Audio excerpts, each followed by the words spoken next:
Hello, my name is Richard Gubbins, and I head up the India Business Group at Ashurst LLP.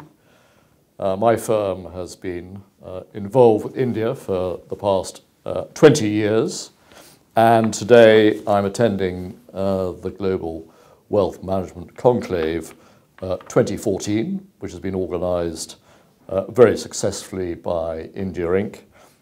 In association with BDO. And the subject is wealth management and taking India global. I have been going to India for the past 6 years, and I think at the last count I've been to India 26 times, on average 2 weeks every quarter. And I think the one thing that I would advise anybody who is dealing with India is you have to go there. You have to really experience, what is happening on the ground in India. And every time that I go to India, I'm filled with immense inspiration because I witness the energy, the vibrancy, and the entrepreneurialism in a country where over half the population of 1.2 billion are under the age of 25. And I think post-Lehman's I come back to London and actually I feel rather depressed because obviously US and Europe has been going through a period of slow growth. I think things have picked up, certainly in this country over the course of the last year, and everybody's looking forward to GDP growth, certainly in the UK, of 2.8% this year. But in terms of what I've gleaned from today's, as I say, very successful sort of networking conference, it's all about wealth preservation. What can advisors add in terms of preserving the wealth of their clients? Advisors have to be trusted advisors, and having been a practicing lawyer for over 34 years, my experience is it takes a long time to build up trust with your clients. Delegates today were very honest in saying that there is nobody who really provides a one-stop shop.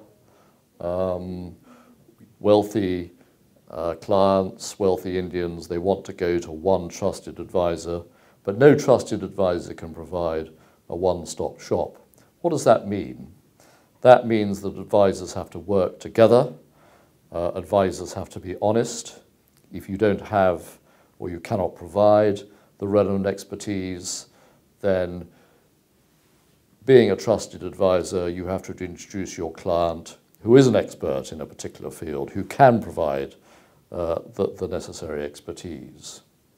We all live in a global world, a global society, and we all know that the world today is becoming much more complex. We've heard stories about wills being made in multiple jurisdictions because clients today have their assets in multiple jurisdictions. So the complexity of managing wealth, the complexity of managing private wealth is becoming more and more difficult in today's world. And advisors have to appreciate that, and we have to work together. Advising Indians, whether they are NRIs, whether they are PIOs, or whether they are residents in India, one has to have an appreciation of the culture. A culture which is very much a family-dominated culture. Many Indian families are ruled by the patriarch, although we did hear one of the delegates today say that the daughter-in-law in India is becoming more and more important today. As advisors, we have to understand the concept of the Hindu united family. So again, there's an appreciation that's required of understanding the local culture, the religion, and also the sensitivities. We heard a lot today about the possible outcome of the Indian prime ministerial election. Lord Desai, he prophesied that the BJP will be returned with 260 seats. Ashish Ray was very forceful and forthright with his views on the success or likelihood of the BJP being returned.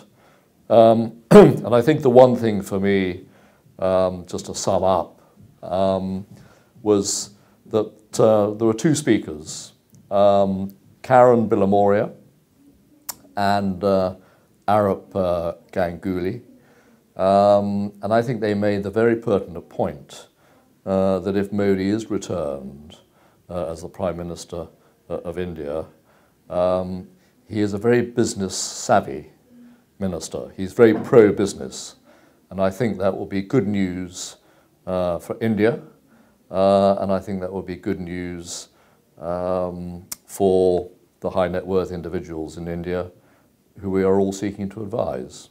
Thank you.